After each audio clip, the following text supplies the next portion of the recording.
ఎర్రగడ్డలు,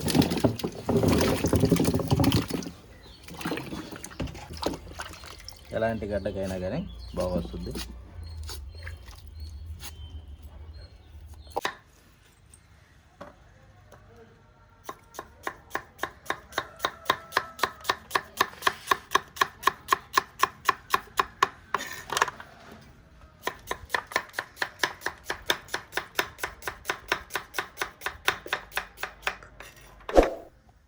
ఎర్రగడ్డలని ఈ విధంగా సన్నగా పొడవుగా పోసుకుంటే మంచిగా వేగుతాయి.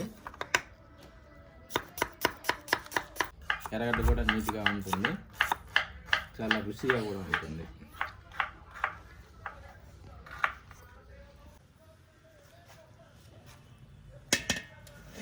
చేసుకున్న ఎర్రగడ్డలు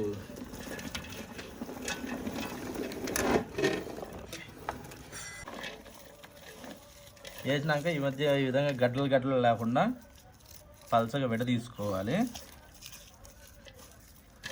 ఈ టైప్లో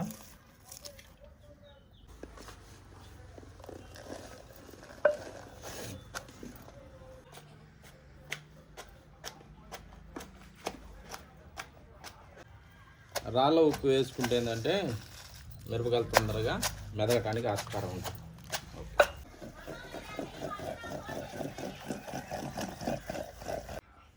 ఒకసారి ట్రై చేయండి, చాలా అంటే చాలా బాగుంటుంది.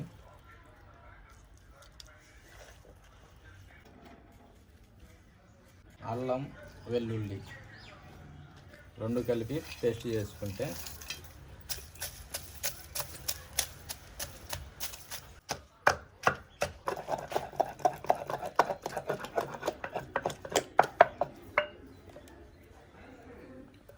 అయిపోయింది. అల్లం ఎల్లిగడ్డ పేస్టు ఈ విధంగా మెత్తగా వేసుకుంటే అంత మెత్తగా కాకుండా అంత బరగ్గా కాకుండా అంటే పీసు నోట్లోకి రాకుండా ఉండే విధంగా ఉండాలి.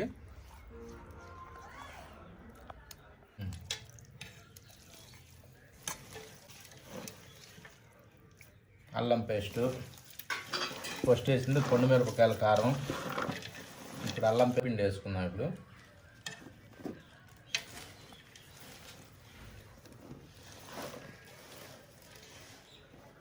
మూడు కప్పులు శనగపిండి వేసినాను. ఆనియన్లో వాటర్ ఉంటుంది కాబట్టి ఇప్పుడు వేసేది బీప్ పిండి. రెండు సమపాలైనా వేసుకోవచ్చు, ఎక్కువ తక్కువైనా ఎట్లా కావాలన్నా వేసుకోవచ్చు.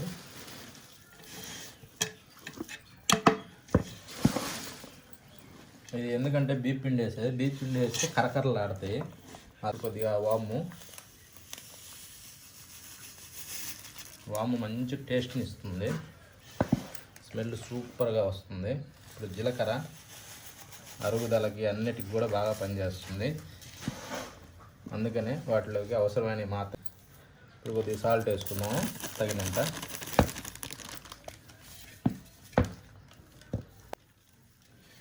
కొత్తిమీర కొద్దిగా వేసుకున్నాము, కొద్దిగా కరివేపాకు కూడా వేసుకున్నాము.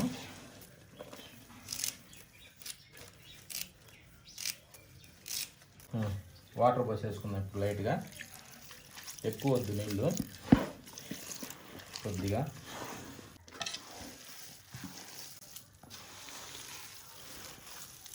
ఈ విధంగా కలుపుకోవాలి పిండి.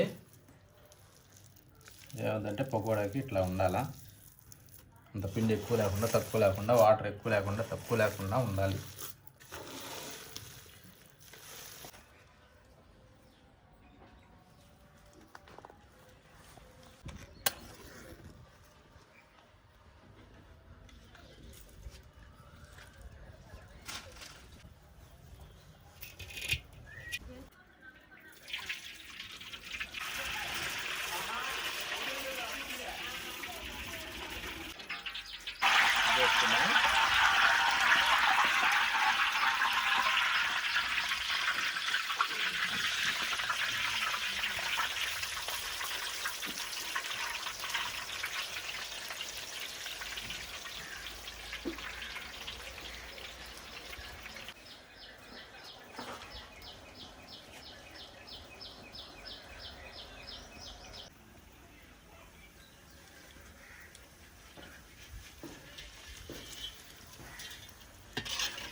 భవికి వంటలు ఆకలే ఎక్కువ